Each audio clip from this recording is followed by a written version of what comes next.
everybody, and welcome to a very special episode of Vitamin D&D, Icewind Dale, Rime of the Frostmaiden. This is going to be fun. This is the first time we're having a little one player instead of just catching Gabe up with some lore and stuff since you've been away, because you've been working really hard recently.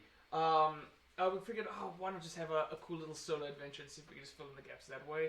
Maybe discover some of the other cool stuff that's inside this book. Yeah. It's a lovely excuse that I get to have to be like, oh, all the stuff people didn't get to explore in this adventure. Because there's a lot. There's so much delightful lore in this thing. And this is the first time I've DM'd for one player, so I don't know how this is going to go. But I'm excited for it. Yeah. yeah. As always, we'd like to give a shout out to our affiliate, Hero Forge. Who knows, maybe we'll be seeing the minis a couple of times in this playthrough. We don't really know how this is going to go, or where it's going to go. Hero Forge is a wonderful customizable program online inside your apps and tablets and TVs and everything, where you can design your own miniatures to extreme detail, even so to the point where I recreated the entire cast in real life form, and they were fairly accurate for the most part. They almost had everyone's wardrobe. Pretty great. Which was pretty cool. Another shout out to Syrinscape and Michael Gulfy, between the two of them, which we have links to their description and everything in our Twitch TV and all that, YouTube descriptions and everything else. Delightful ambience and beautiful music by Michael Gulfy. Go check out his stuff. His link to his Patreon and his YouTube channel is inside everything. He's absolutely incredible. Yeah. Go take a look at him. But I don't know, other than that, before we hop into this adventure, do you want to talk a little bit about some of your endeavors inside Arizona? Oh, yeah. There's one adventure in particular I'm excited to hear about. Emerson Theater Collaborative. Great theater company in Sedona, Arizona. So went out there and was doing a play called Every Christmas Story Ever Told, and then some. A lot of fun. Very, very crazy Christmas story. So it was a blast, but a lot of work out there. But fantastic. Sure. Really trying to build a great art scene out there. Camilla Ross, huge influence on there, and just great director, producer, all that. So. Oh, wonderful. Yeah. Well, that's fantastic. Well, congratulations on that. Yes, and then I almost got eaten by a mountain lion. Yeah, that's a big one. That's a big one. Yeah. So, well. That was the start. That was like the first thing I heard about when we were on the phone together. I was like, yeah, also I almost got eaten by a mountain lion. That was pretty crazy. Anyway, I'm coming back into town. I'm like, whoa, hey, hold up. Yeah. So, just walking late at night, coming home from rehearsal, and one great thing about Sedona is, there's not all of the crazy city lights that you find in Los Angeles or a big city and whatnot.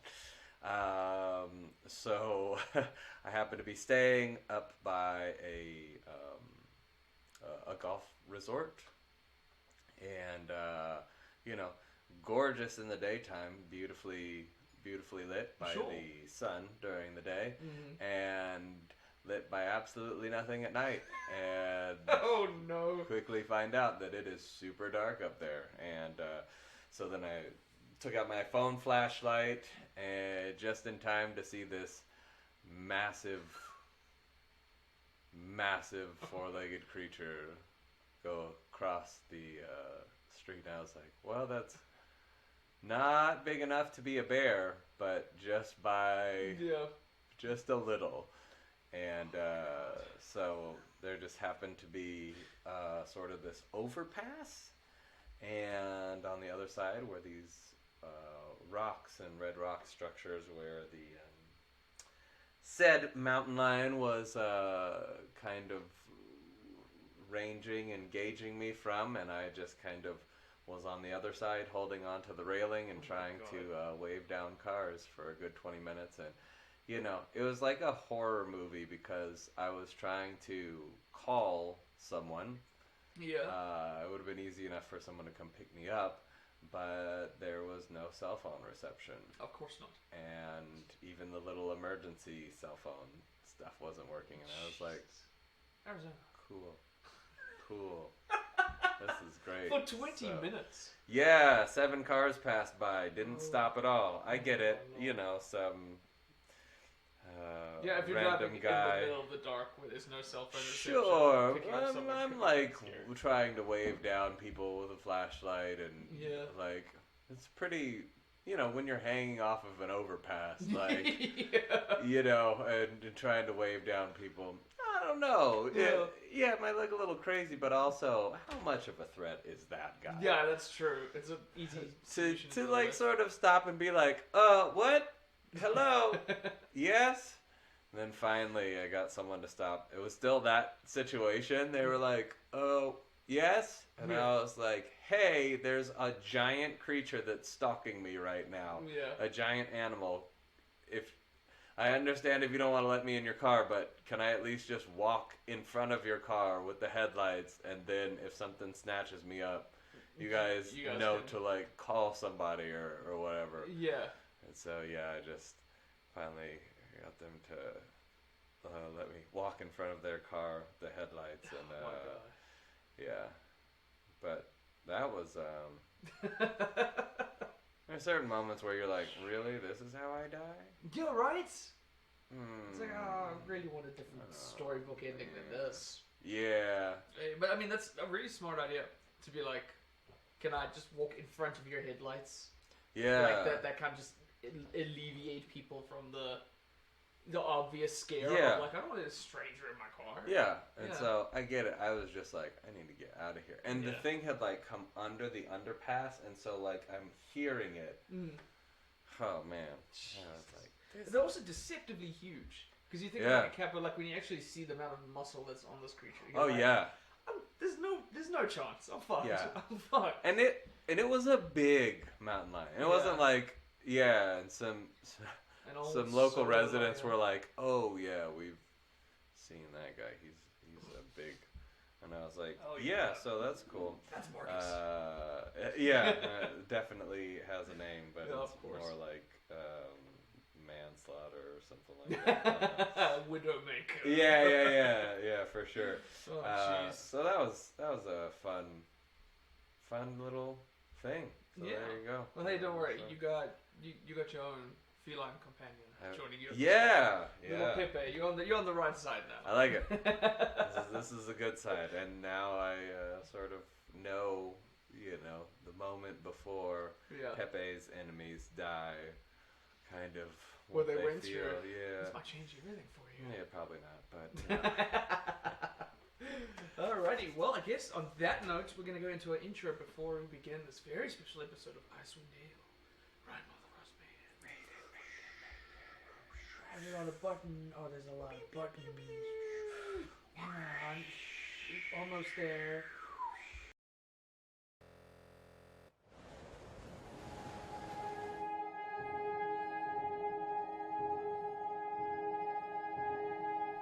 We bow to she who wears the crown.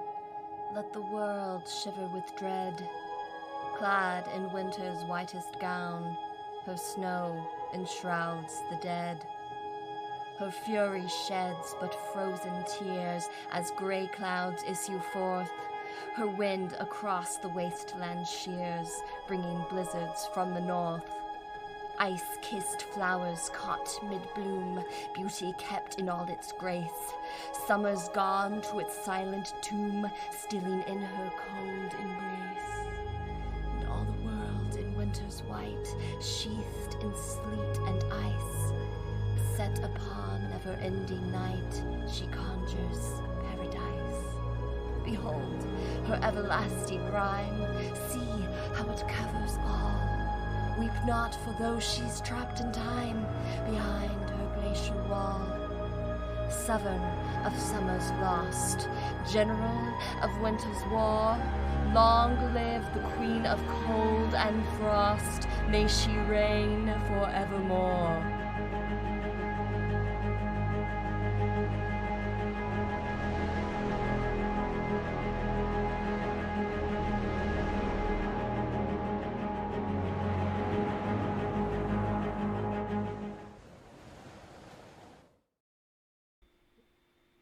And we're back. So, in terms of where the narrative timeline is, we're going to retreat just a little bit. So, going back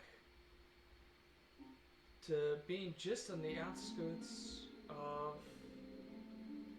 leaving Targos behind us after a very emotionally and physically grueling challenge.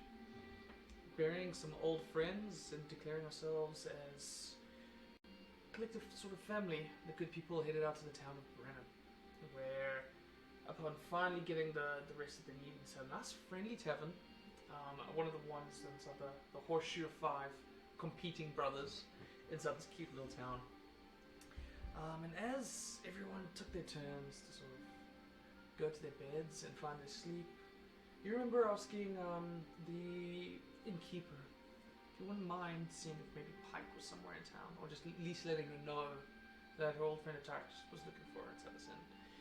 He's fairly aware of Pike. She comes and goes, and she likes to spend a lot of her time out in the wilderness of Icewind Dale, but he's no stranger to it, and mentioned that he'll keep an eye out and see if maybe she can bring it in. And as you found sleep next to Donna Bunny inside your own particular room with Pepe, your delightful snow leopard, curled up at your feet, you found the morning a little earlier than she did. And as you and Pepe sort of snuck out for a bit, leaving her snoring fast asleep, recovering from her wounds, heading downstairs, you notice one Remy Benoit still awake from his from the night before. The large amounts of cups of whiskey and wine and everything that he was drinking seemed to be pushed aside and now replaced with something just from the aroma that you're getting. It's probably some kind of just really rough coffee out in the middle of nowhere. And sitting outside, just out of his sort of talk range, close to the bar, enjoying just a nice bowl of soup, is a familiar figure. She's much shorter inside stature than a lot of your figures. She's got her bright orange hair sort of tied up into a tight ponytail, almost kind of mimicking Borla's in a particular fashion. However, she's a lot leaner, and the cloak that she's wearing seems to be more made out of sort of more natural materials, a lot less refined, and probably something that you wouldn't necessarily get tailored for her. This seems to be something that she holds dear. Next to her, as always, is a staff that you remember. Small little piece of wood that just almost seems to curve like a crescent moon across the way. And as she takes a nice long sip of the bean stew, she sees you for a second, and just a large smile smokes across her face, and as her green eyes look at you, she gets up out of her chair and she says, "Wow, look at you." Hi. Look at me. Hello, stranger. Well, come down here, you big fella. Hey. So lean in once again to this smell of just someone who spends their time out inside nature for a little bit. She's like, "Oh, gotta remember being a little skinnier than this beforehand." Probably put on a little bit since then. This is one of my companions. Hello, love. Pepe just almost immediately gets a good sense of recognition from Pike, as the natural energy from her just is almost exuded. So immediately it's just best friends. Pepe sort of pokes up at her and she's scratching Pepe for a little bit before a little bit. She says, "Oh, well, it's good to know you found yourself a friend." The other companions and I call Pepe. I'm not sure what the real name is. So, well, I think we have a little catching up to do. Let's say. I heard from the gentleman over there. She sort of points to Remy. He seems to be stepping. He's a little bit caught inside thought for a little bit before he scribbles something down in a note. He says, "You mentioned that you were traveling with some friends. What are the chances I could steal you for a little bit?" Yeah. Alright, well, let's go for a walk around Brennan. Unless you would like some food, we could probably get something along the walk as well, if you need me. I think I'm okay. Alright. Digs through her satchel, pulls out like a little silver coin, plucks it on the edge, before she sort of hops on, and as Pepe starts to walk alongside her, scratches her for a little bit. So, I think Pepe's an apt name. And she pushes open the door as you guys head out towards the streets of Bremen. And you're noticing, Bremen itself is a fairly small town, and as you recall entering it. There's a large lake that seems to be built alongside of. And so a lot of the people that you kind of see marching around this area are possibly some fishermen who, unfortunately, across the very thick layers of ice inside Bremen, have to drag their ship quite a distance into the frozen lake before they can actually get into it and go out to fish, because it's just frozen over for so long. But you spend your time walking about, some people going about the day. It's still nice and brisk and early as the aurora is fresh inside the sky, giving that sort of green and bluish hue along the snow sort of stricken streets. There's a few individuals that maybe are just starting to open up shop. Maybe one or two of them are just outside their store, just sipping on something warm for a little bit. Not even, still warming up before they get the start of the day. But you are now inside the town of Bremen. Is there anywhere in particular that you would like to venture to? No, I just walk around with Pike a bit. Perhaps if we see something that catches us, Sure. we'll stop there, but nothing for now. I have to find out what I'm doing. Alright, well, while you're walking on the streets, go ahead and roll me a perception.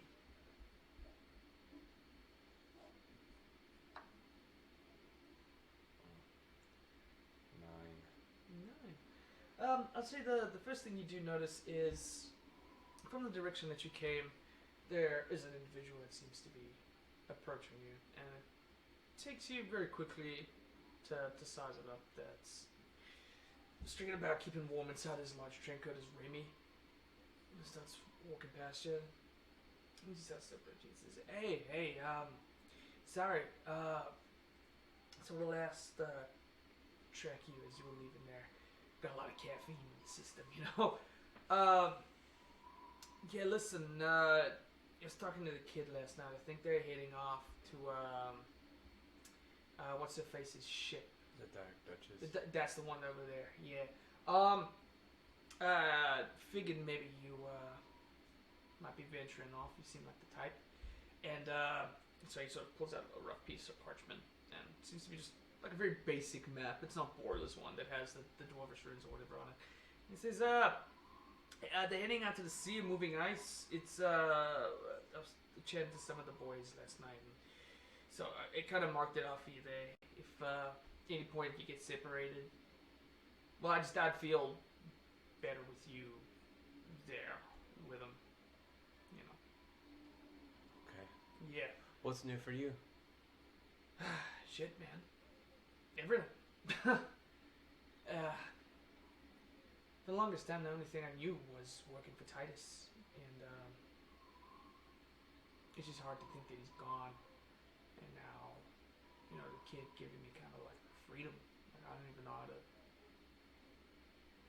process that. You know, spent the night kind of thinking, maybe, you know, what do I want to do? Do I want to help him run things, or do I just want to disappear? You know. But I think a good start is a little bit of me time. I think I'm gonna head back to East Haven. Maybe sit down with Ronaldo, talk about some plays, actually deal with a culture like out in this fucking shithole. No offense, man. And she's like, oh, I'm not a part of this. Ah, good for you.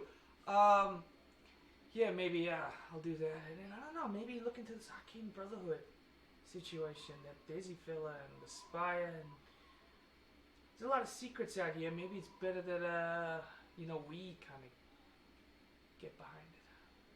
I don't know, I'll stick to that, and then once the caffeine crashes, and subsequently so do I, then maybe I'll see where I'm at. Alright. So you're headed to East Haven? Yeah, I think that's a good start. Okay. Yeah. I'm not sure. I might go back and join the crew. I don't know. I'm gonna talk with my... I'm sorry, this is Pike.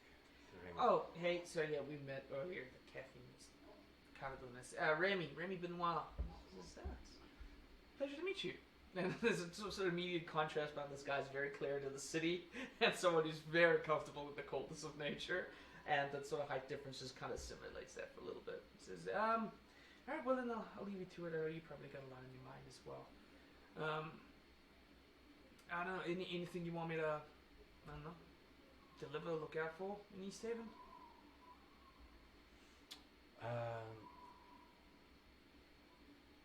In case I need to find you, I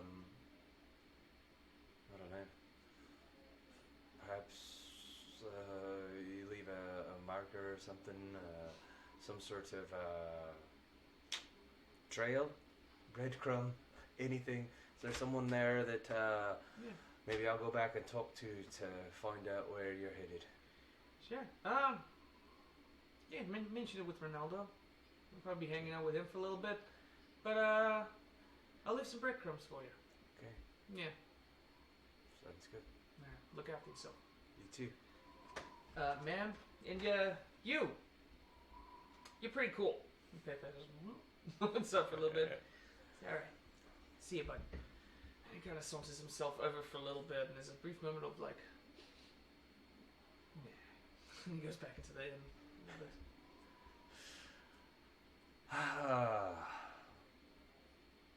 So, I guess I'll dive into it.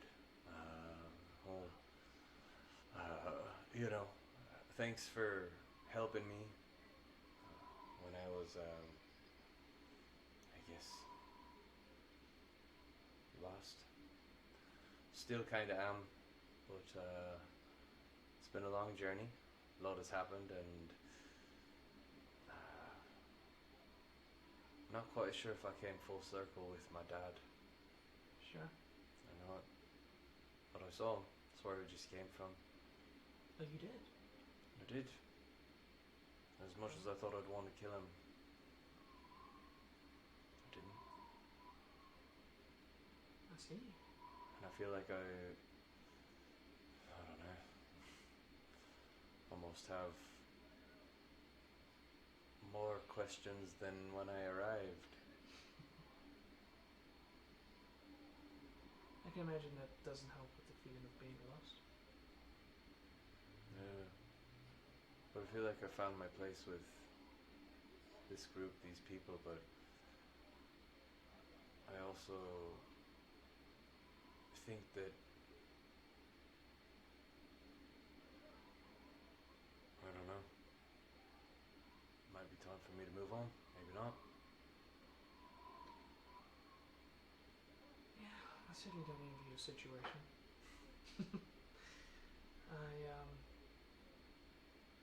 For whatever it's worth, I think you made the right choice.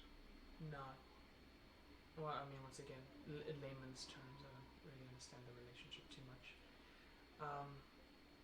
But for whatever it's worth, I'm proud of the insight that it took to walk away from it. And revenge begets revenge, begets revenge. It's one of the parts of the natural way. And finding a path now and then doesn't necessarily mean you don't really avoid being lost. I've been on a path for most of my life out there, and well, she has made it more confusing as things go along. It's hard to decide where I stand as well. So for whatever it's worth, finding a path doesn't really mean that you're never going to be lost again, but I am really thankful that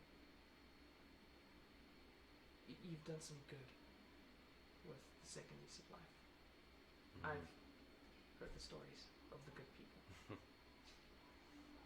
And some of them might be a little far-fetched, I don't know, but giants, witches.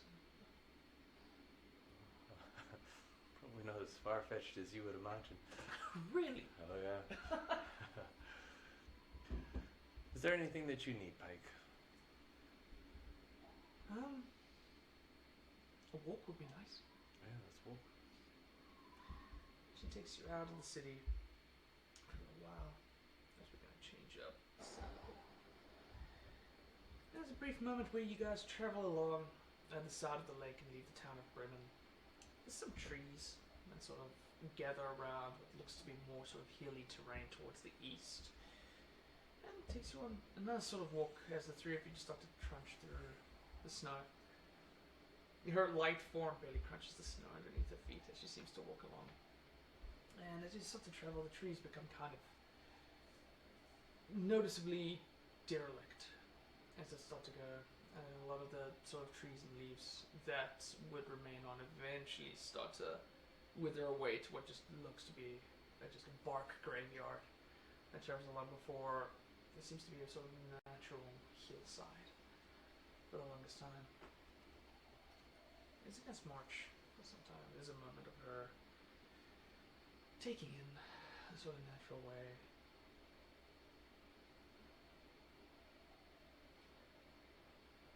And then she turns to you and says,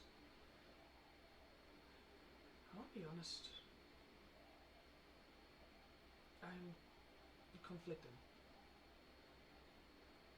For the longest time this has always been my home. I'm used to the cold. I respect it, I respect the natural way. And I don't know what really becomes more natural than gods. They kind of dictate that. Or at least, for the most part, that's what I assume they are, but it's hard for me to accept this as a natural manner.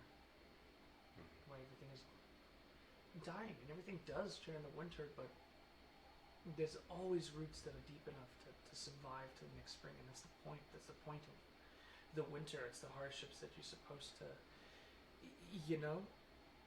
endure in order to bloom again, so that you can enjoy it. And slowly but surely that sort of mantra is leaving. For what I can only imagine, it's just something selfish. And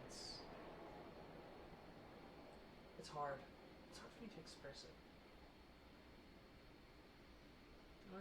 It's better if I just show you. She just continues to walk a little bit. And as you guys walk for some time, eventually accompanying the sound of the wind blowing so the snow heals, you eventually start to hear what sounds to be like water crashing. Not as frequently, every now and then there's a sort of big splash. And as you start to walk along the sort of mountainside above you, you start to notice there used to be a big waterfall, most of which the water is kind of frozen over the hillside, but still finding its way to crash down into this sort of river that sort of ducks and dives. And it's safe to say from the weather and maybe some of the water, inside the hillside itself are just sort of several holes that seem to be chucked out. With a couple of ice just sort of dripping through it now. Maybe just some of the natural cabinways of the water have just sort of frozen through. As you sort of walk in immediately, just from your passive perception, you start to notice there seems to be small tufts of what would look like a weed or a flower, every now and then poking out, trying its hardest to survive in the winter, but just not quite doing it. And they all seem to be in one particular area by the waterfall. And stepping over the sort of river water to get to like the sort of section of snow where she starts to point out some of the trees. She says, when I was here, I met an unfortunate turn of events that's, I would say, the darker side of our story in our meeting. And I was sitting up there in that tree, or that one, I don't remember which one, in a tree. And there was two individuals lying over here. I couldn't tell if maybe they were lovers or if they were friends, but they cared. One was passing and fell, and my friend was trying everything she can do, praying to her God, healing everything that she could, and every pulse of magical energy just kind of faded through her friend's chest into the ground. And she stayed here for hours trying everything that she could. But to no avail. And she buried her there. And I left after some time, weeping, and keep coming back to this place this used to flow so much more vigorously. Maybe it's because of that, or maybe it's because of the healing energies, but there was always just a grove of flowers that would just grow right where her friend was, right where every time she was healing. And all the other friends did. The collection of it, just every now and then just started to grow these flowers, but this is what's left to it. Every now and then I come here and I try to help out, and she sort of leans her hand over, and there's a brief sort of moment of druidic energy that falls into it as the plants start to grow a little bit. But this is what the Frostmaiden has created. You know, it's moments like this that are beautiful and natural, and now it's fading. And I'm supposed to respect the natural way. And Oriel, this is her domain, and but I think I'm losing my faith a bit. And I'll be honest, I don't entirely know where to go. Sorry, that's my dog. There's a little pup that runs around in the trees, a little wolf pup. And that's... So, seems like you're a bit lost, too. I am. I know what my path is, and I know it's with nature, but like I said, having a path kind of... it doesn't cure lost.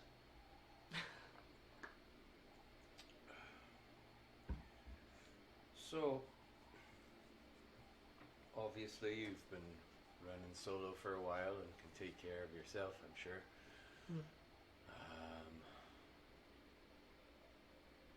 I feel like there's a few things I'd like to do. Love to have you with, if you're willing. Well, persuasion.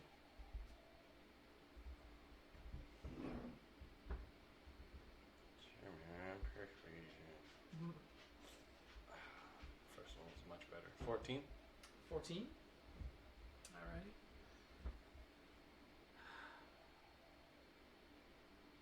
Any ideas in particular?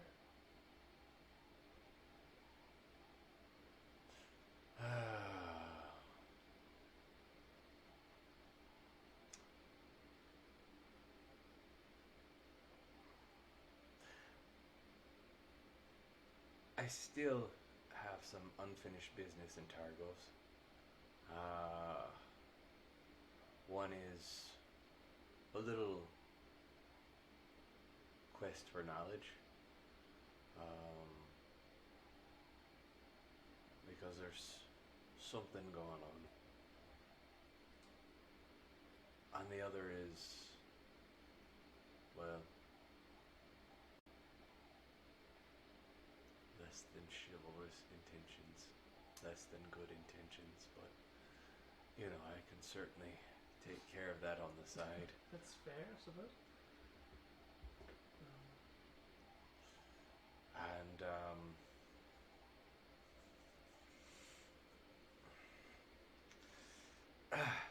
yeah, I want to find some answers. I want to find a path. You know, obviously I have a path with the good people, but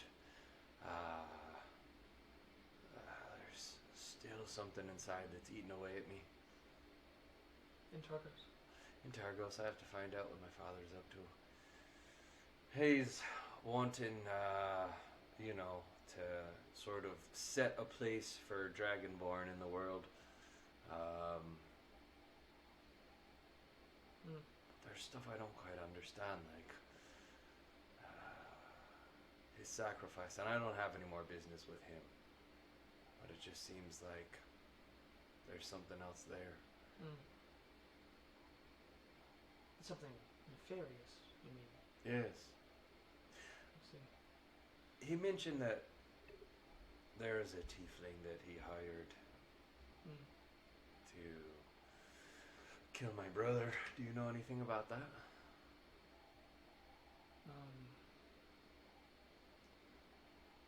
Nothing too much particular. I mean, I know obviously one or two tieflings out inside Targos.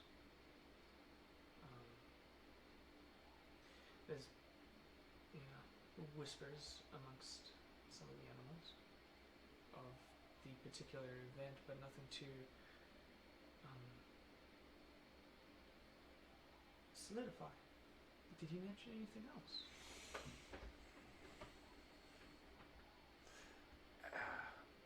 I mean, he he wanted to give me the name of the tiefling, but I didn't want anything else from him. Sure.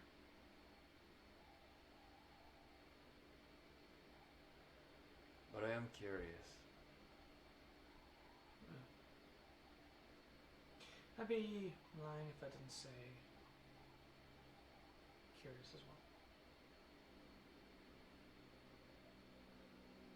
I don't know, maybe helping you find some answers with your friends, I assume? I feel like they're on their own path. Maybe you'll go find some answers and not put them in danger. Obviously, I don't want to put you in danger. So, but I could use some help getting to places, and you have ears in places that other people don't. I'm just true. Alright, I suppose I can help you find some answers. I can't make any promises about fighting your father, but I don't want to fight my father anymore. oh, good. Okay, great. That's a good stipulation to have. That's a good stipulation. And that's fine. Do you still have contact with him? It's not since our event, but it could be something I could try for you if you desire. We'll see.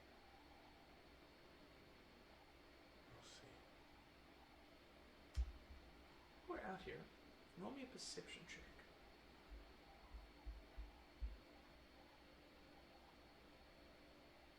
17. 17. It's a brief moment of.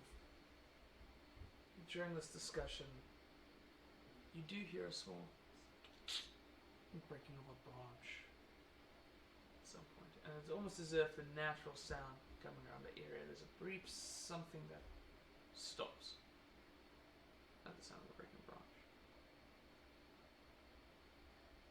Are you expecting company? No. Why? I think someone's here. Just take your time to sort of peer out amongst it. In the forefront of the dead trees, there's a few several pair of red eyes start to appear, and as they start to get a little bit closer, and Pepe's gets when the tail gets all poofy, coming out, you're used to the face of a kobold, quite similar to how Gluckster used to look. However, as it starts to peer out, the fangs and the talons of them are exceptionally long and sharp. The eyes are glistening red. It almost just seems like underneath their scales and in between the leathery skin, there's a strange pulsing inside their veins as the huge incisors come out. The bodies just start skittering towards you. I would like you to roll initiative. And as I set this up, we're going to take a very quick break. Literally like a few seconds while we set this up.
and we are back! Nice and quick, I'm going to go ahead and disable that so we can have a look at the waterfall map, where Atyrus, Pepe, and Pike have all sort of gathered around, and at this point the starts darting about, they start zigzagging their way across the snow as they start to approach you. As several strange looking, sort of like mildly mutated angry kobolds start running towards you. And they're making it very clear to stay away from the sort of running water as they start sweeping it around, staying on the snow and rushing towards you. Alrighty, so what did we get for our initiative? 7. 7! Alright. It's fairly hard to react to this particular situation. It's a strange circumstance out of the middle of nowhere. Yeah. So many gadgets, so many toys. You gotta love them. Run encounter. Oh, sorry. Give me 1 sec. I'll edit this out of the,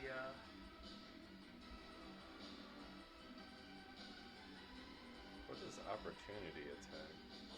Oh, so that's when, you're running away from... Oh, yeah. Or Gotcha. somebody leaps at 5 range. Yeah, gotcha. You take the opportunity to attack. Bam, there we go. Alrighty. Orla's not here, Tobias ain't here, Donna's not here. We got a 7 with you. And then I'm gonna order roll for everyone else. Oh man, Pike doing bad as well. Alright, so it's gonna be all 4 of the kobolds before you guys can react. One of them got 24. Yikes! Alright. So, the first kobold.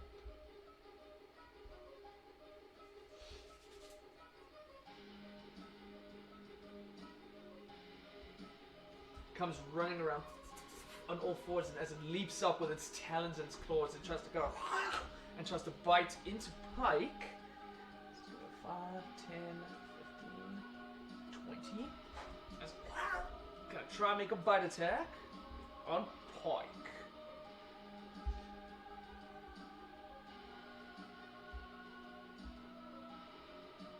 Ah, come on.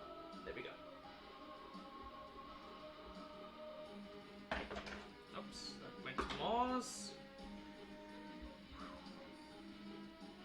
As it just misses, as it tries to leap up, Pike is very quick to just take her staff and just try to hook it inside its mouth.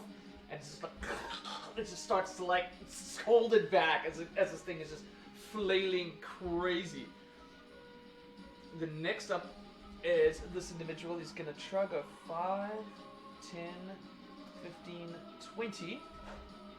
Towards Pike. He's going to try to do the same thing. And this one's definitely going to hit. As it sinks its teeth.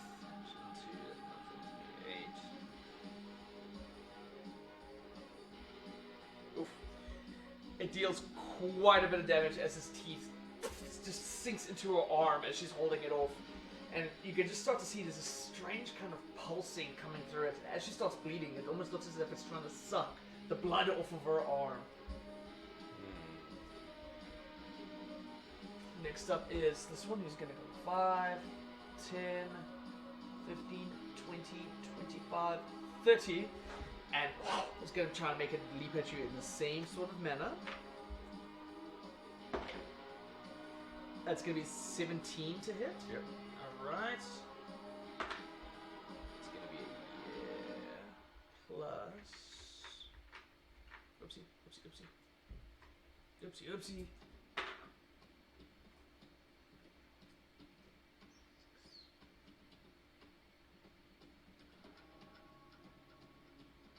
So it's going to be 13 damage.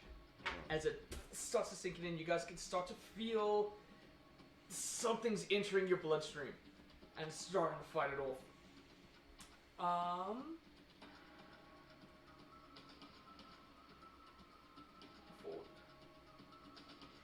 I'm going to ask you to reduce your maximum hit points by 6 points.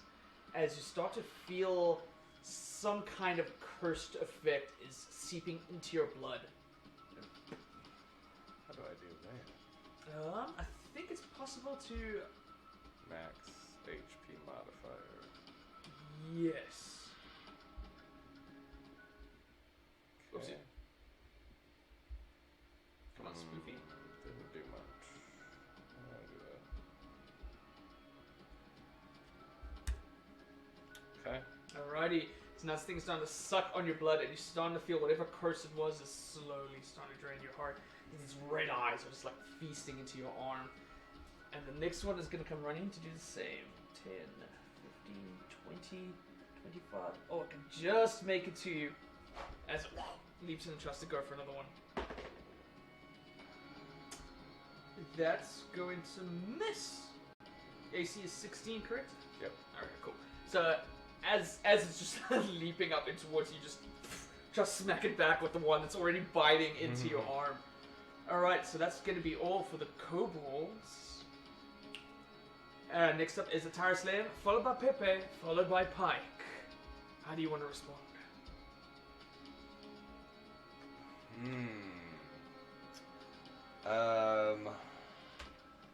Well, let's do the one that is biting me. Alrighty. We'll attack this thing.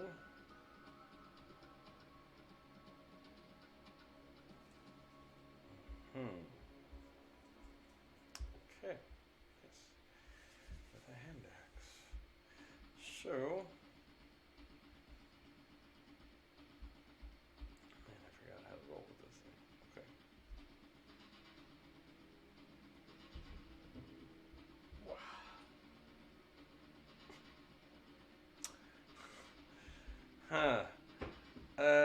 10. 10. Alright. Also bear in mind you do have your inspiration that you can use, and you do have lucky, which applies to combat as well. Right. Yeah. I know it's been a while. No, I'll definitely. So I know I have 2 attacks, but if I use lucky, this is still my first attack, right? Correct. Yep. Yeah. Using that. Alright. Go ahead and reroll, sir.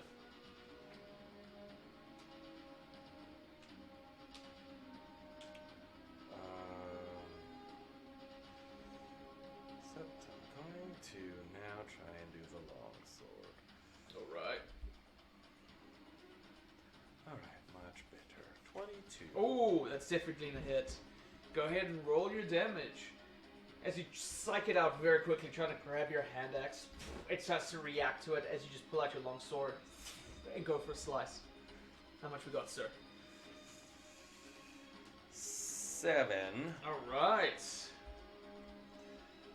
And then I'm going to...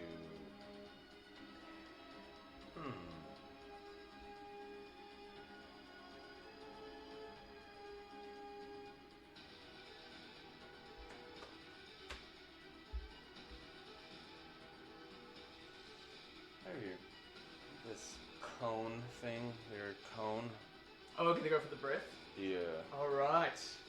That's going to be a dexterity save from, let me get you the Dorito. I think I have it here somewhere. Ah! Give me a second. You're doing great, Ghost.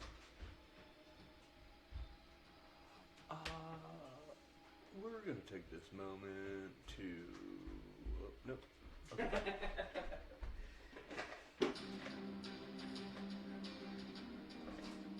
Alrighty. Not your element, but you'll be able to test like whereabouts you would like to go on the map there.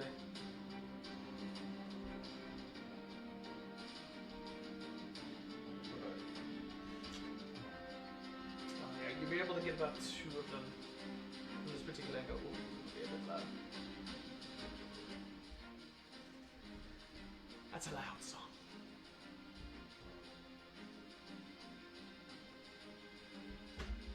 Okay, yeah, I'll get these 2 that's in front of me. Alrighty. The dex saves from both of them. Thank you, sir. Constitution 15. Oh. DC 15. DC 15. Oh, it's a Constitution saving throw. Sorry, not a. Which is good because that's less for them. So the first one's gonna fail, and that'd be the 17. You said It's 15. 15. Oh fuck! They both fail. All right, so they're gonna take the maximum points of damage. So go ahead and roll it out. 2d6.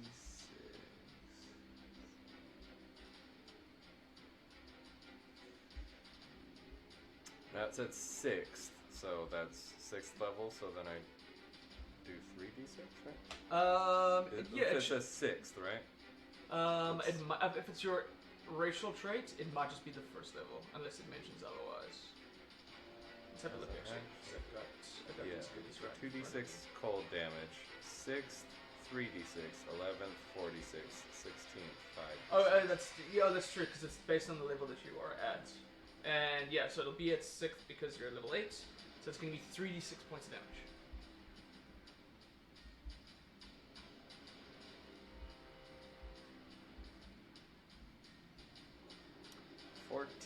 Oof! Alright. Heavy bunch of damage as you circa ice breath comes out and just knocks the two of them, just starts freezing them inside the spot. The first one that bit you is starting to look a little rough after that one. That's quite a bit of damage. Alright, sir. Is that going to be all from you? Yeah. Yep. Alright, falling right after you is Pepe. Alright. So.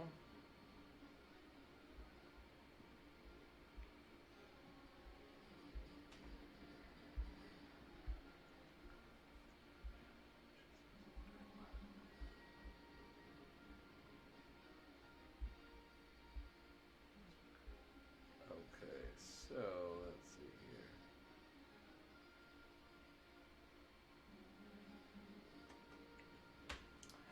I want Pepe to come out this way. Okay. Because Pepe has, let's see here, 60, Yes. 50 feet. 50 feet. Yeah. Okay, so I want to go 30 feet this way. Okay. Now I'm going to go around. Yeah, to avoid that opportunity attack. 15. 20. 30. Turn around and then dash Book it. Alright. back and bite this one with advantage. So pounce. Beautiful. Creature then hits it with its claw attack. Yeah.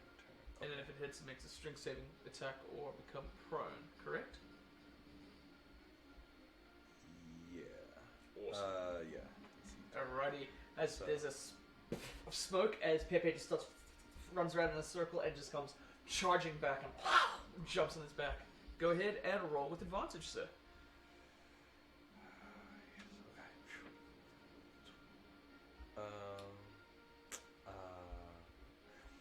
So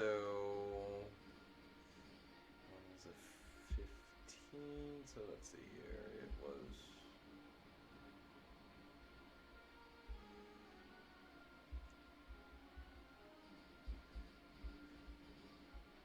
15 with a claw attack. So 19. 19, definitely gonna hit. Okay. Alright, so strength saving throw for this little fella. Oh, that's gonna fail with an 8. Yeah.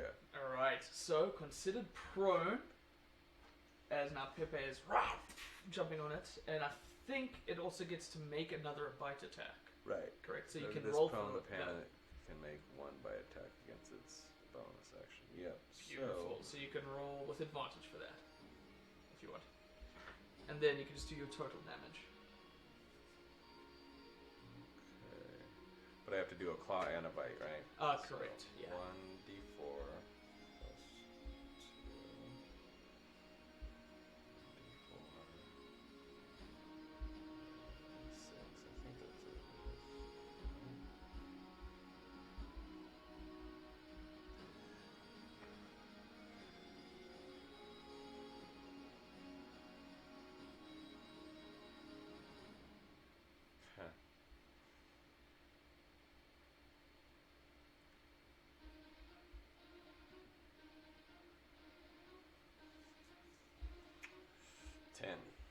Alright, 10 damage. And that's for the claw attack? That's for both. Is that for both? Okay, great. Sweet. So yeah, as now Pippa is just digging into this thing, just onto the ground, just starting to thrash it back. Alrighty, is that gonna be all for Pippa? Yes. Alrighty, now we are on to Pike. So, I'm going to need my toys for this.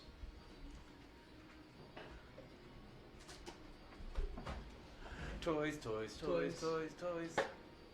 These are the wrong toys. Sorry? Wrong toys, toys, toys, toys. Alrighty. So I need my... What a great way to spend this Sunday. Bam, this is a... Nope. There we go.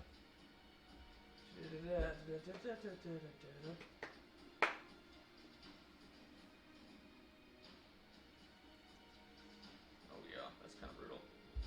Okay.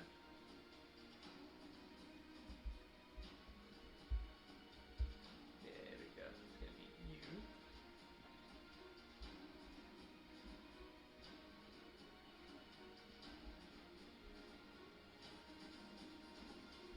Okay. So let's see if she's able to do this. I'm guessing she might. Yeah, so she'll be able to hit this and everyone else. So what you see is as she pushes this thing away with its spear and knocks the one that's sort of biting her hand off into the ground, she lifts her staff into the air for a brief minute, slams it into the ground, and you just start to notice maybe like a 20-foot circle, snow just flies off of the ground into the air before it immediately just starts falling in an impossibly large amount of snow. Just the snow slowly starts to turn to hail and sleet as she casts Sleet Storm. So these guys are going to have to make... Oh, so whenever they start their turn inside this area, they have to make a saving throw. Enough of the bat. Alrighty then, we are now at the top of the round, as this one is now going to have to make its first dexterity throw. Ooh, and fails, as this large amount of sleet just knocks it down into the ground, knocking it prone, which is great. Well, for one of us.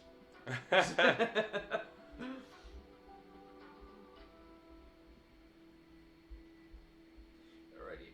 It is still going to be able to make its attack, however. No. Don't stop playing. There we go. Thank you.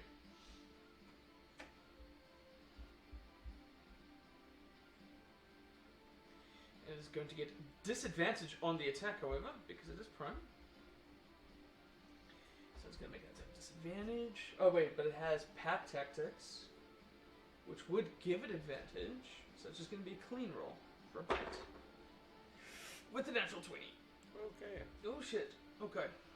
So that's you plus you. Alrighty. So it's going to be...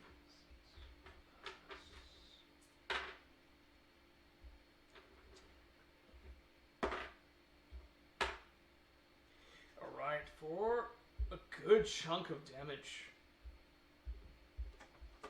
As this one, even inside the sleet storm, these red eyes just pick up as it just bites into her chest as the fangs just start seeping into it. The curse that's slowly starting to stop her heart is just getting into effect. The next one is going to go ahead and fail its saving throw and is knocked prone. And it's going to go ahead and make an attack. Just a regular attack with it. And that's going to miss. What I will... No, actually no won't. Sweet, so then it's the one that's currently attacking you.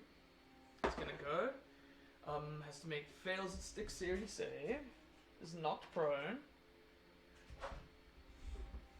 And it's just going to make a regular attack on you. With just a 10, so it's not going to hit you. And then that one is already prone because of the thing attacking its of the snow leopard attacking it. And it's going to try and attack Pepe. Because the two of them are not fighting on the ground. And there's going to be a 15 to hit. It's 15. Yeah. 15. Okay, so it's going to hit. So it's a U. And U.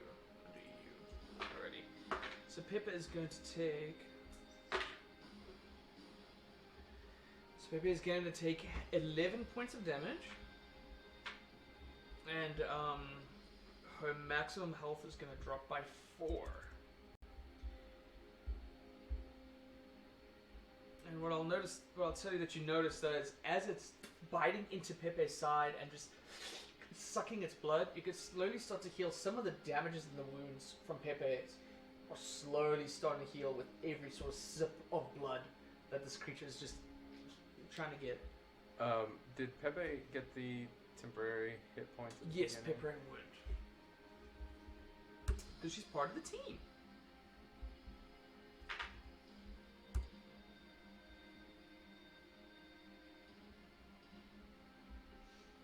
Alrighty.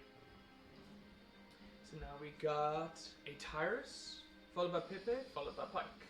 How many did her hit points go down? 4. And the kobold healed by that exact amount.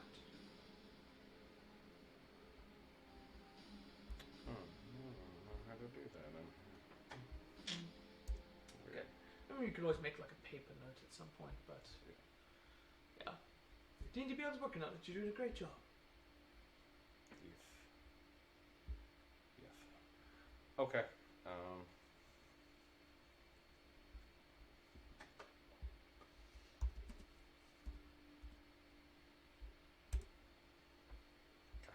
Alrighty. Now it's my turn. Yes, sir.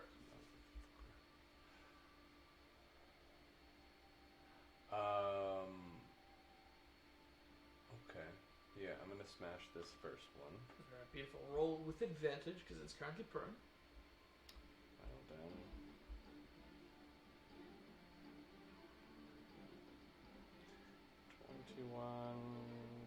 And natural 20. Oh, beautiful. So go ahead and roll double the damage that you would with your weapon. So if it's a D10, you roll 2D10s. This already lit up blue. Did it say? Oh, great. I feel like it's already doing that. Love it.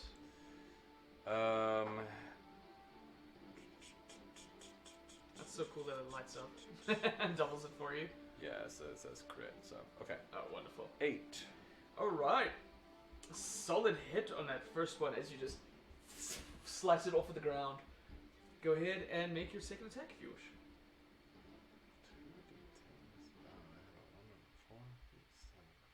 2d10s. That thing's still alive? Yeah, it is looking really rough though. Alright, let's do it. Second attack.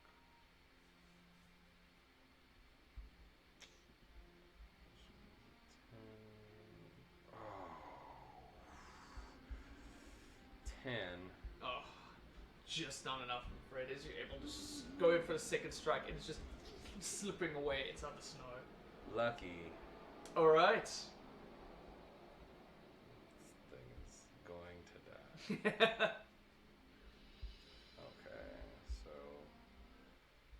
20. Oh, dang it, 25. Yeah. Oof.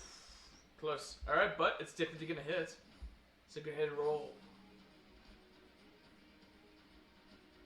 8. 8. Oof.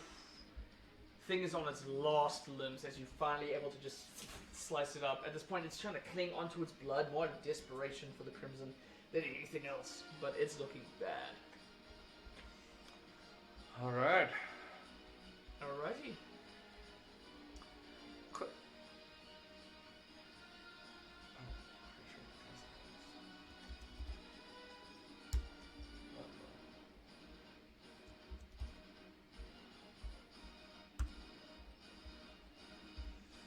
Okay, so let's see here.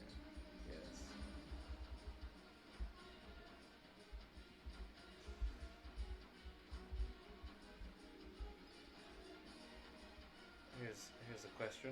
Yes, sir. Beastmaster bonus. The companion gains an additional bonus to attack and damage roll equals the ranger's proficiency bonus? Correct. Okay. Yeah. So with every level up and proficiency bonus you increase, the stronger Pepe gets. Okay, so Yeah. he has 2 attacks then. Does it mention? The companion gains an additional...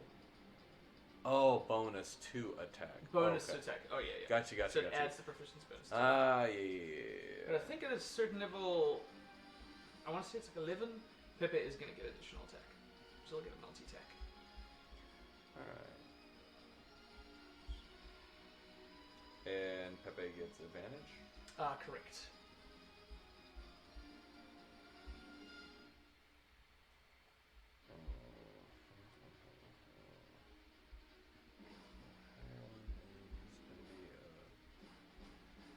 That'll definitely hit. 14 plus. Um.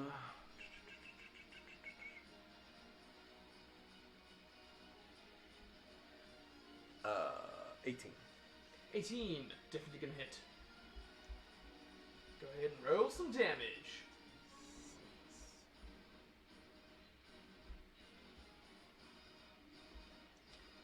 4. Alright. Is that with the proficiency bonus though? No. No. So I add proficiency. Correct. Yeah, which I think is your plus 3. Yep. Right, so 7 total. Alright. Thing is still kicking in there, but Pepe's making her mark it. She's tearing into it. Alrighty. Next up is Pike. She's starting to notice that these red eyes and these things sucking the blood and just sort of healing and patching themselves up. So, she...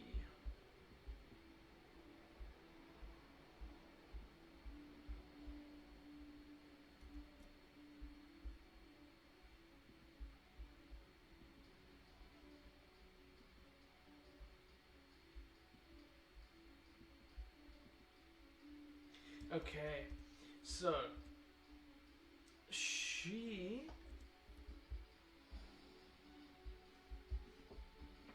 takes her staff and she points it out to the river created over here by the waterfall falling, and she sends out a bunch of like sparkles of magic across the field, and just almost just seems to like try and draw a line from this field all the way around you guys, and you start to notice the river fades up as this rushing water starts to angle towards the rest of you. I'm going to ask you, sir, if you don't mind, rolling me roll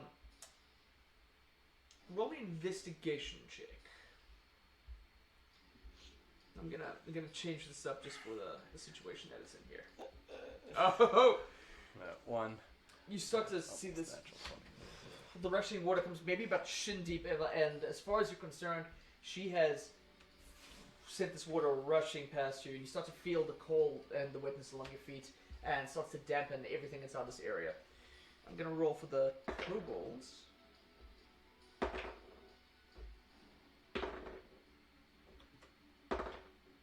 Okay.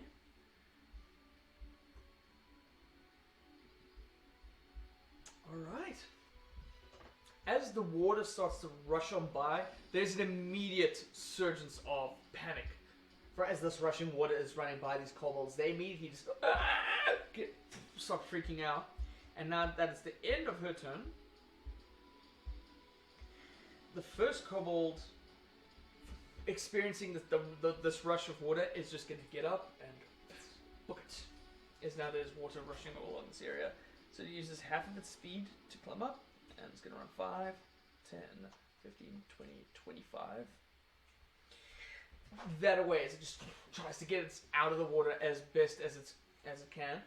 Does Pike get a... She does get an attack of opportunity, which she's going to take with a natural 20. Alright! So that's going to be... Oh, shit. Pike's actually got a lot of damage with this thing. 1, 2, 3, 4... No, I need 2 of you. Alright.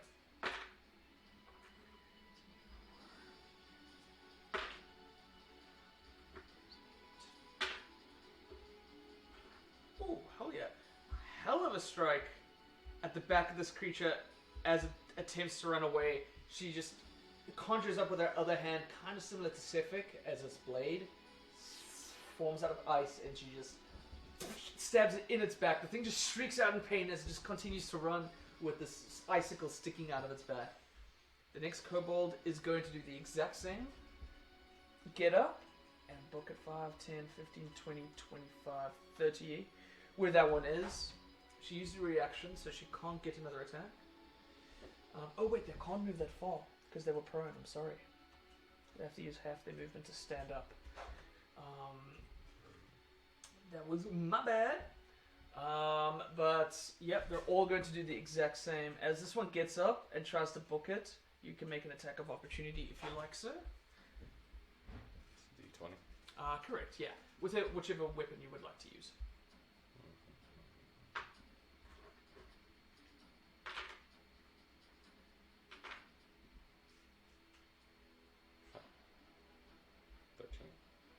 13, exactly what you need to hit it. Go ahead and roll some damage. Well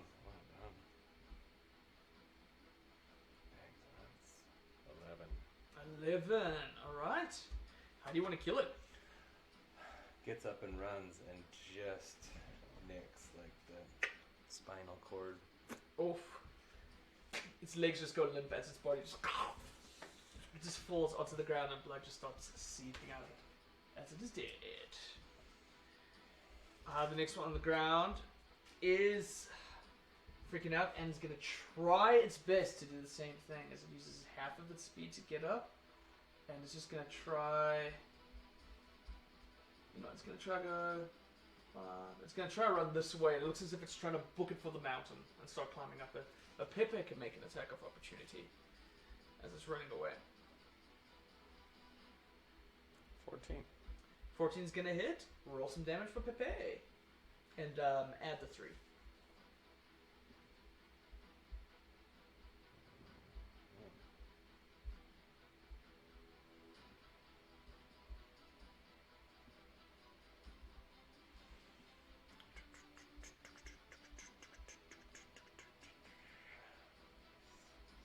Okay.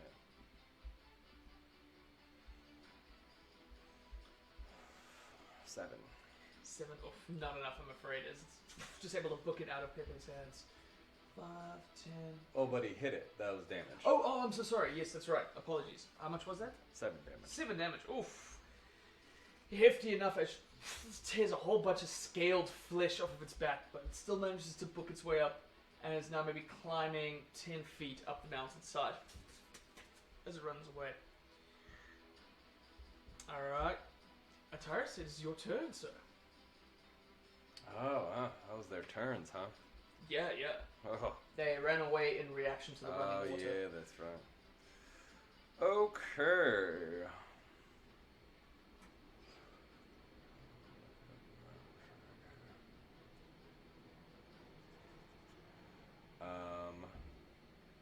Okay, I will go for this one. Alrighty.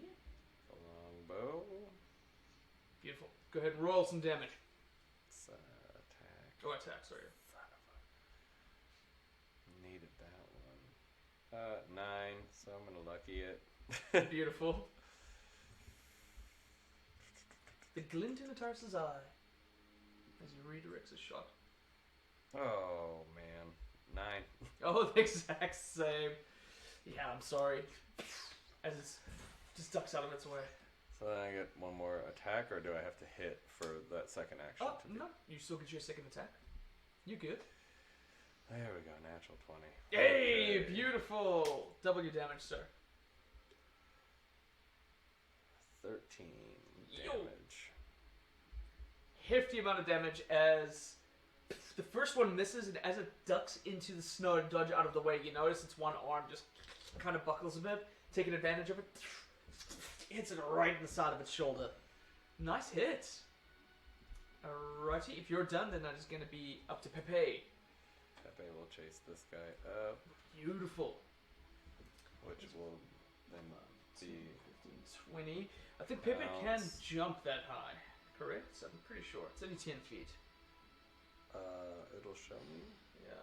Well, yeah, you can jump based on your strength modifier and your movement speed. So yeah, she can make 10 feet. So she's still within range to jump and try and attack this thing. Strength. Yeah. I mean, the strength's pretty high. Yeah. Yeah. Okay. Do I get pounce, or does this jump take that out? 5, 10, 15, 20. You will count. It'll count as a pounce for sure. Okay. Yeah. And if it works, because it falls prone and it's climbing up, it's gonna fall to the ground. Pepe will be able to drag it down. That's interesting. Why? What happened? No, there's a natural one. Oh no. So, even with all the extra stuff. Nope. Oh, shame. Pepe's kind of reacting to the water, and it's weird. So it's kind of like when you put a dog in a pool that has the water drained out. Just, as she tries to jump up, unable to get a hold of it, I'm afraid. And I'm just sort of sitting at the bottom watching this kobold climb up the mountaintop. Alrighty. It's now Pike's turn. Pike turns to you and she says, I think I know what these are, and they hate running water. Stay by the river. As she will... Oh wow, that's a really good spell. She turns to the one that ran away from it first, that she was able to stab into the back. Actually, no, she's going to turn to the one that Pepe was trying to attack. The one that's on the side of the beam, and you'll notice. Well,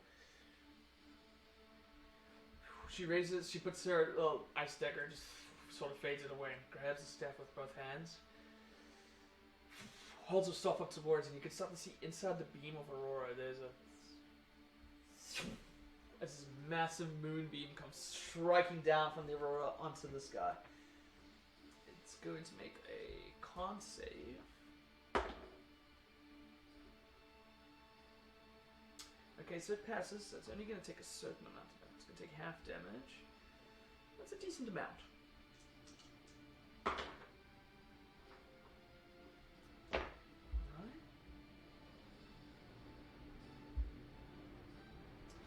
He was in a bad shape, so you just witness as this beam strikes the side of the mountain. As this radiant energy hits it, you notice the radiant energy has a tremendous amount of effect on this thing as it just turns to ashes from the beam of radiant energy. And you just start to notice though that the beam does kind of stay in place as it's just now shining like a giant laser.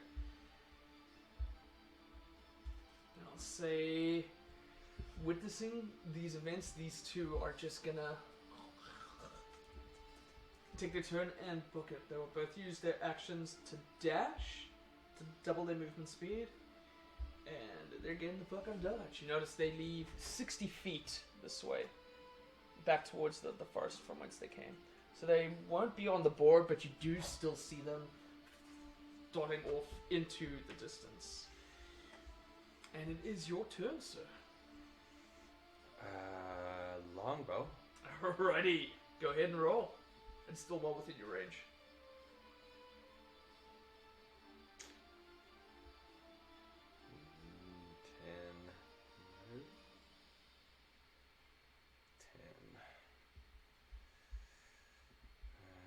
So then I'll use my second attack. What is going on? Oh, man. Hate it. Oh, I'm so sorry. But yeah, trying your best to shoot it off into the distance, and it just... no such luck. The next up is Pepe. Who's at this point is just kind of confused by the running water, but she's still with you.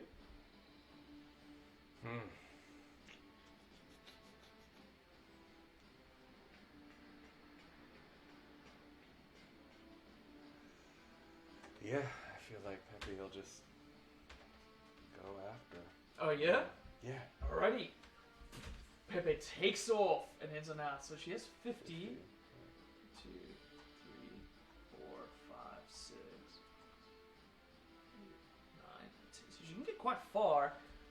She can also use her action to take the dash action and gain another 50 feet of movement speed to run after them.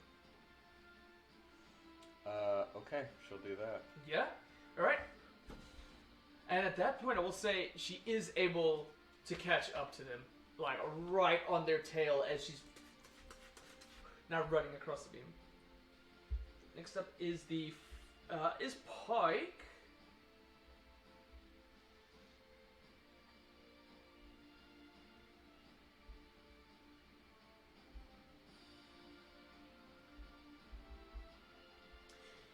And for her action, she's going to maintain her concentration, and you just see this beam of energy coming from the aurora just starts moving across the snow as it's just crossing around.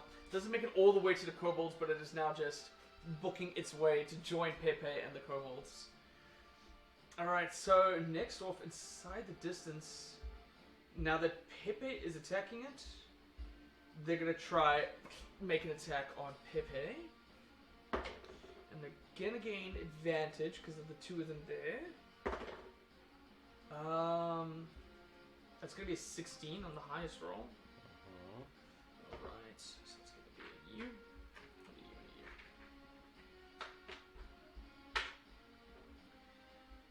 Oh, that's a high one.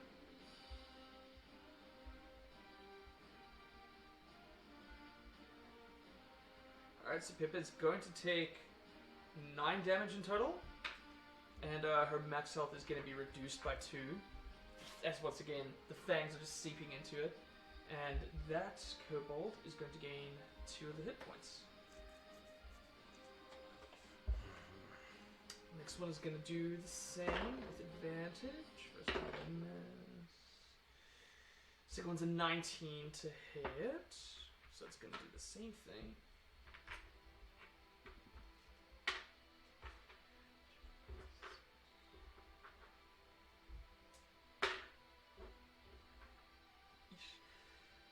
That's going to be 13 points of damage onto Pepe. And her max health will be reduced by 7 points. As a hefty bite starts to suck in the blood, and you start to notice a lot of the wounds, even from this distance, you can just start to see slowly getting patched up as it's trying to suck Pepe's blood. The next up is Yusa.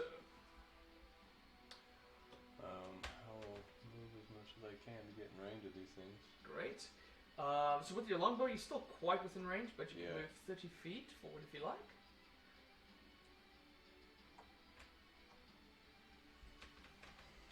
Beautiful.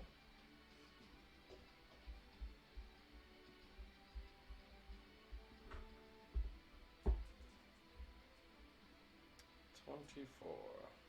Oh, definitely get a hit. Go ahead and roll your damage. 4. Alright, your arrow finds purchase as it strikes into the side of this creature.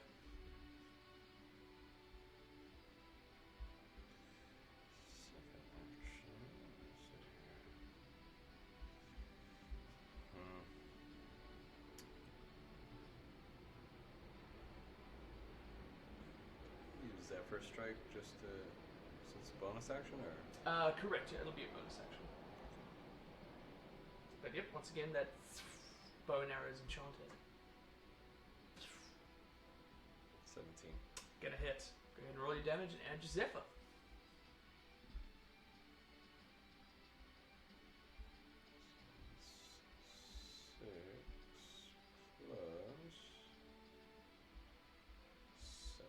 Ooh. 13. 13, a hefty bunch of damage as this green bolt now flies into its side. Alrighty, up next is Pepe. Okay.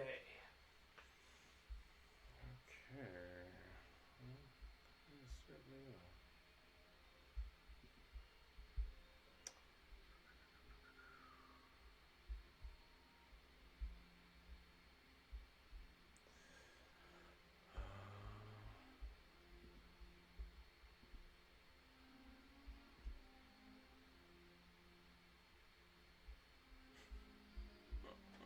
No.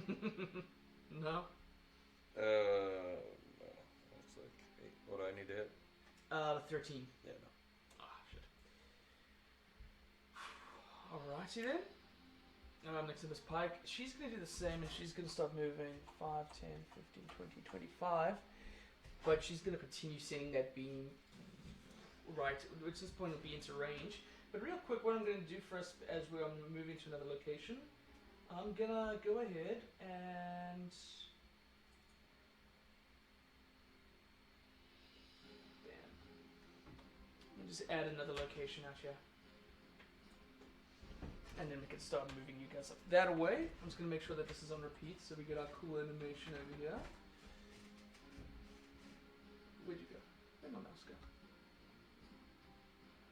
It looks like the snow. Oh.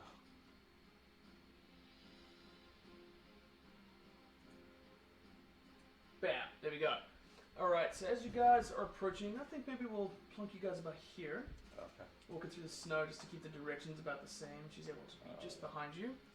As now Pepe is entangled. Let's see, we'll say 5, 10, 15, 20. Yeah, so anywhere around that area over there. What's daisies? As these two guys are now attacking poor Pepe. But she's able to move her moonbeam just into the area as this beam of light just... I'm actually going to put us down just so that and get a look at the camera a little bit here. Yeah! I'll move this up about over here. She's now in range for that moonbeam to just come striking out towards that kobold there. And he's going to make...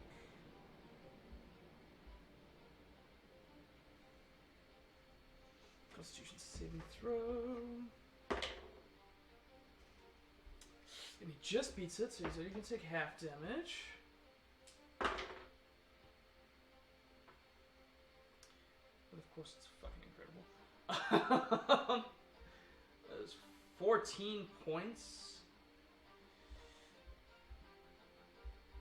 Once again, you just notice as this beam comes striking over, the radiant energy hits it, and its form just recoils at it, just into ash. As it's gone. Alrighty. Next up is the creature's turn. And what I'm going to say is, even without biting now, you're starting to notice that its wounds are slowly starting to regenerate. This is now, unfortunately, back to full life. From its full regeneration, and it's going to leap out towards Pepe yet again. That's 26 to hit. So it's going to be oof.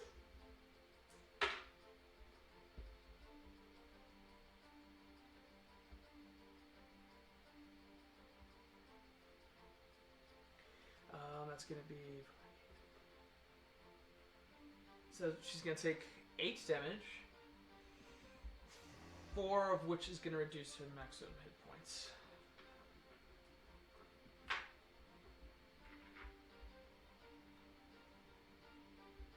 But she takes that fully off, and then her max hit points drop. I don't know, then the max hit points get reduced by 4 as well. Hit points, shit. How's Pepe looking? She has 1 point of life. Oh my god, poor Pepe is just limping now at this hideous, like, strangely deformed, ravenous kobold. It is now your turn, sir. How far away am I? Let's see, we got 5, 10, 15, 20, 25, 30. So you can get about there.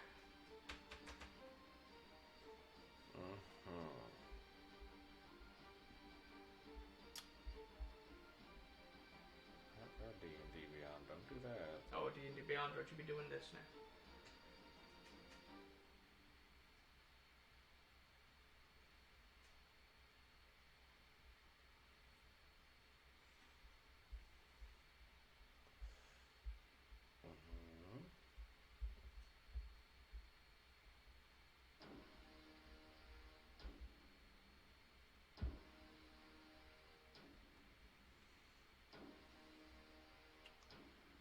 Maybe you have my info over there. Oh, sure. So It's I'll D&D do about a- freaking out. Yeah. Okay. You're good. So.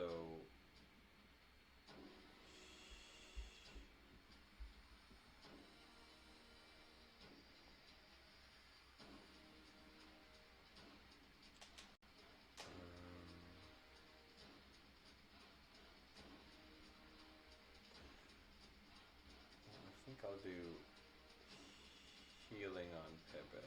Alright, cure wounds.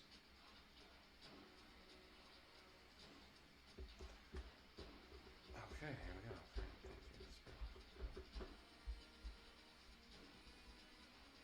Oh, yeah. 2.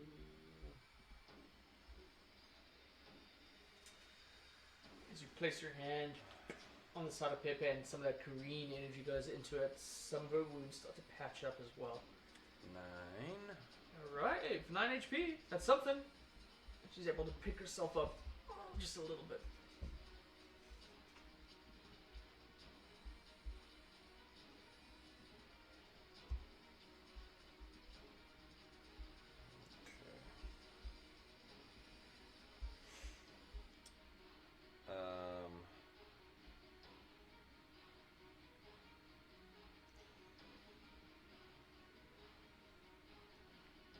Okay.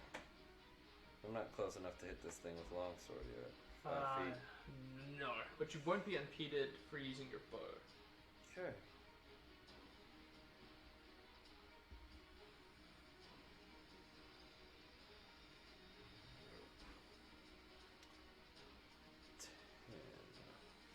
Ten's not going to hit, I'm afraid. I think you do still have your inspiration if at any point you want to expend that.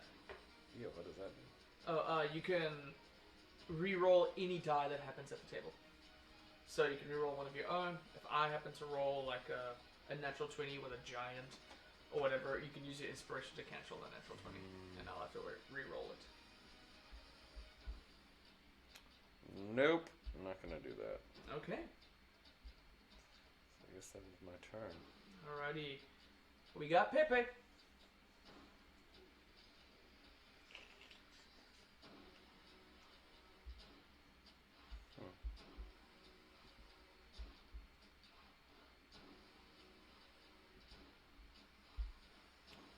Okay.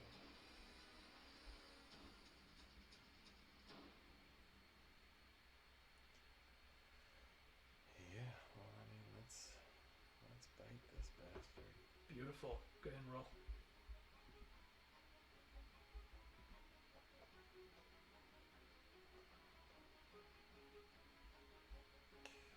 Now okay, 14.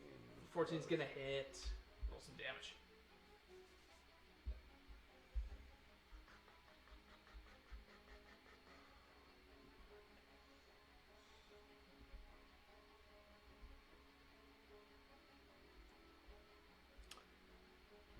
Hmm.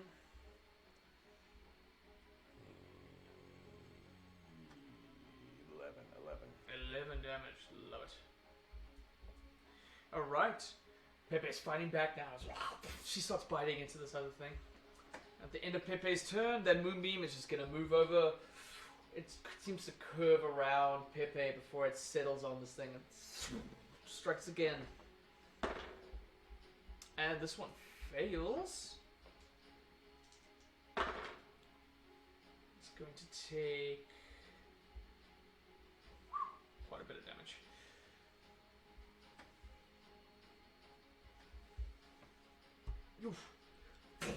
As the beam hits it, it recoils from it, and you can start to see the radiant energies just tearing at its flesh.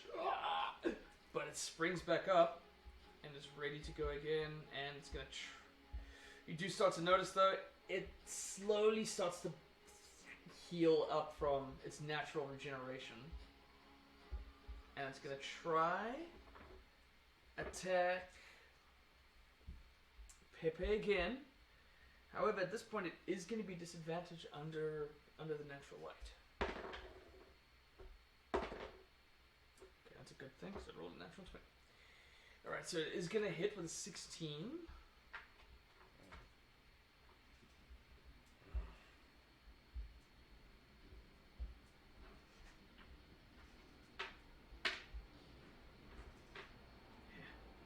so hard to pick up. Come here.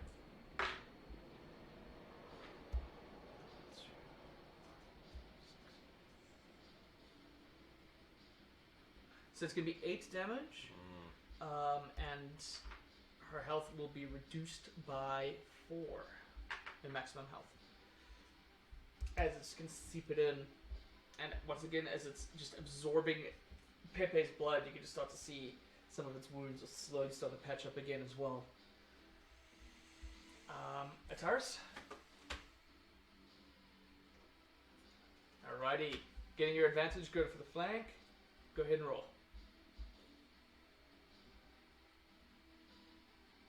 That's a natural 20. Yes! Beautiful. Alright, so double your damage die on the first hit.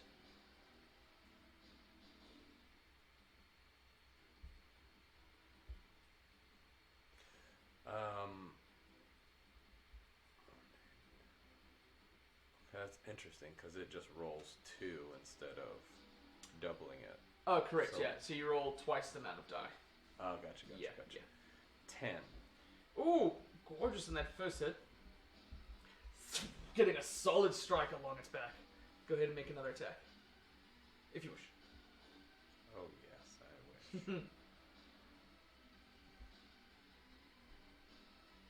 20.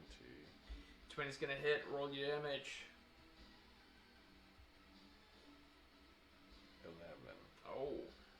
Alright. How do you want to kill it?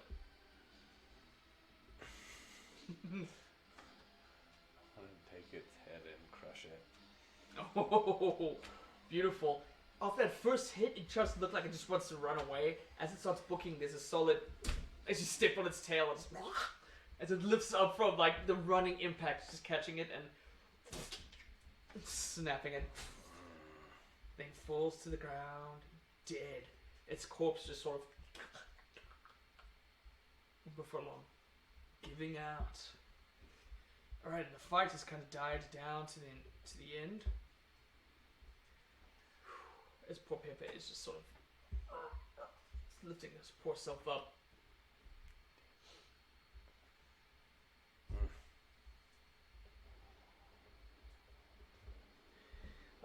Pike sort of walks over to Pepe and just sort of gingerly kind of lays a hand on it before looking down at this corpse. She starts lifting its head up for a little bit. She starts to notice like the fangs sticking out of it. For a little while, she says, "Yet another poor development by the Frostmaiden." Sort of sticks its head down before sticking up. These bloody abominations don't deserve to be walking around this area. Wow. Right, so we got vampiric kobolds. I need to patch up my cat. Yeah. I don't know, perhaps we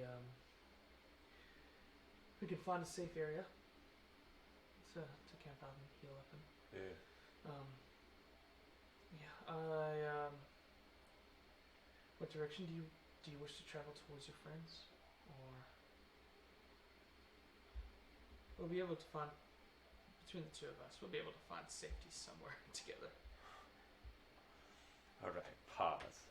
Yes. So, just because you have more of this mythos in your head than I do. Of course. I mean, I'm definitely interested in going and I'm gonna kick the shit out of Scaff. Okay. But like in the bigger story, like what else? Is there places that the Frostmaiden has that I haven't that we haven't investigated? That's like. So any ideas that the Frostmaiden is sort of reaching her hold around? Yeah, just like sort of anything that like. Obviously, this is a huge campaign, and even Casey, you're much better at keeping all this information in your brains. Yes, of course. Yeah, like where's a good place to go, or some good places, some ideas. I can't even remember Sure. most of these places. Well, it depends on you're going to kind of look. You want to try and look for things that the Frostmaiden has touched before or has influence on, or you try to like revisit a particular area that you're coming up to. Like, what is it that you're in particular? Well, there's a searching lot for? of information in Targos, and I know my dad is trying. Does it seem like he's involved with the Frostmaiden, from my perception? From what you've gathered, I mean, basic information that you already know. He's taking advantage of it because you guys aren't affected by the cold. The dragon kind that seems to be under his tutelage now, they have no problem with the cold. Right. Yeah. So he's certainly taken advantage of it. Mm-hmm. If you want to roll an insight check, as you just try to piece together some of the things, let's see maybe where your mind might take you. 24.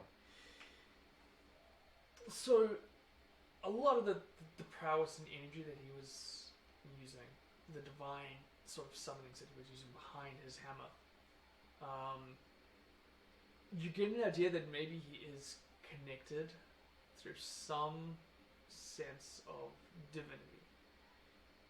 As you're taking the time now with a more clearer head to spend some time, he's a paladin. Mm-hmm. And typically paladins make oaths to other of a very sacred kind of nature, but very particularly often it's through a god. Mm-hmm. It's kind of easy to piece together that maybe a long time ago he made an oath to the Frostmaiden in order to pursue his particular oath. Mm-hmm. It's pretty easy to piece together that the Frostmaiden has no problem with other beings living inside Icewind Dale, provided, of course, that they're serving her. Mm-hmm. She's looking to expand Icewind Dale under her control. And if this individual wants to rise up and raise dragons and everything while being sworn to her, it makes plenty of sense that she would permit that to exist. Mm-hmm.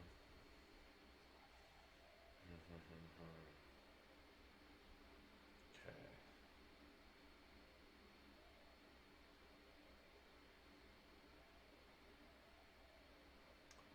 And it seems like Scath is working for the town sayer or the town speaker. Yeah. From basic knowledge, you understand Scath was at some point high in like military ranks. For some reason or not, when you visited this most recent time, that seemed to maybe fall down for him. Maybe it's got something to do with outside forces being involved or whatever, or maybe there's something else underlying. But yeah, Scath was definitely involved with all of the business outside of town business. What happens when speakers, like, they run the town, right? For the most part, yeah, they're like a governmental force, they're like a mayor. Yeah.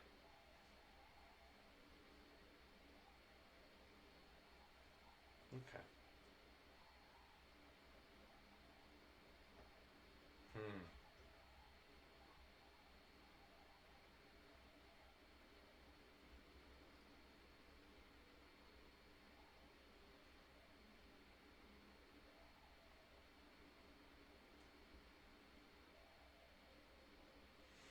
Targos is pretty high in crime, right?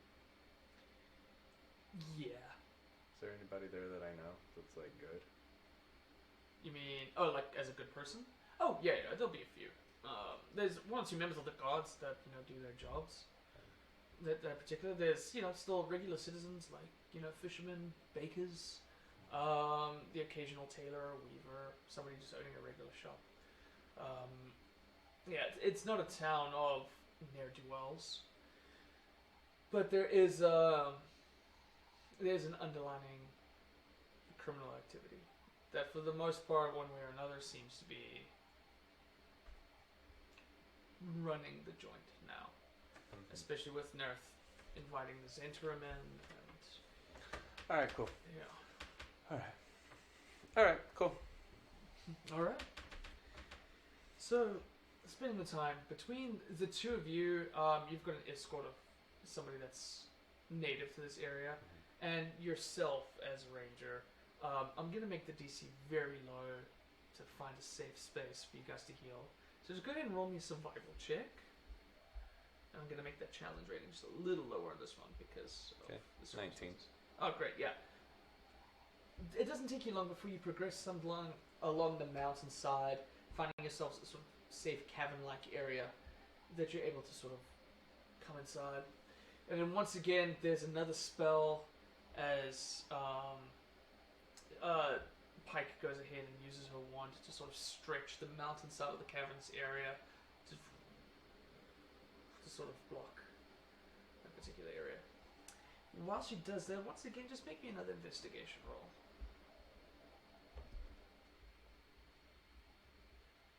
8. Yep, as far as you're concerned, she's able to move the rock area now, blocking off the outside area. You do still hear the wind slightly whistling along the edge, but it doesn't take you too long to establish a good campfire here and be able to rest up. You take maybe about 2 hours of traveling, of very easy travel, as you go along for a while, before you're able to find yourself a cave.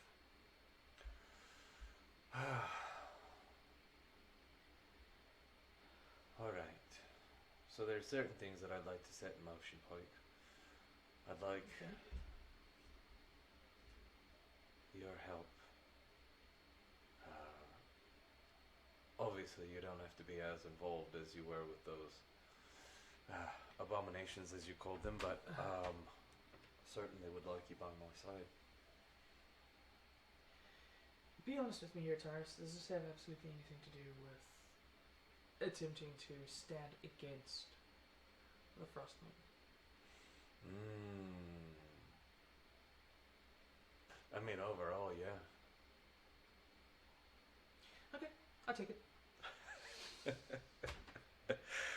I mean, that's what we're about. And we have all these fantastic things that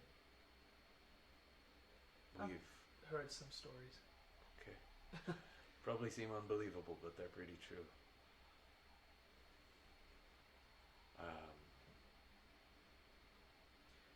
Alright. If there are motions in the future, you can promise me that it's to at least stop those that are taking advantage of what the Frostmaiden is doing, like those things out there, taking advantage of no sun, no day, the people that are taking advantage of other people, then I'm willing to take a stand. Okay. Perhaps this is where my path is supposed to be. You know my father is one of those people, right? He's taking advantage of this. That certainly seems believable. Now, my intention isn't to go head on with my father. I'd rather probably never see him again, but I can't promise that our paths won't cross. If that moment comes, then that'll be your decision to make. Okay. And I'll stand by you. Alright. Well, with that, So then what's the next destination? Targos. Alright then. Unless you guys spend some time inside the cabin, the crackling of the fire now and then spurring up with a new destination in mind. That's where we're going to enter this session of Icewind Dale, the Frostmaiden, our first solo session. Yeah. That was weird, right? That was fun. Yeah, that was good. Yeah, with a strange destination in. So where's this gonna go? Who knows? This could be a lot of fun. I'm a vampire. I'm a vampire. Ah! Yep, we got vampires now. It's nuts. But yeah, join us everybody as usual Tuesdays at 5 p.m. PST on twitch.tv/DND. Go ahead and check us out on our YouTube page as well. We load up everything out there as well. Join us on a social media page where we post memes of everything else. And you know how this works. Everyone has one, right? Alright, but thank you, sir, for joining us. I'm glad we could do this. Yeah, that's great. This is awesome, and this is going in a direction I did not see it going. Oh, yeah. I'm excited. Okay. This is going to be great. But thank you, everybody. Continue doing what you're doing. Please stay safe. Please stay safe. And if there's somebody out there that you love, let them know today. Alrighty. Until then, cheers, everybody.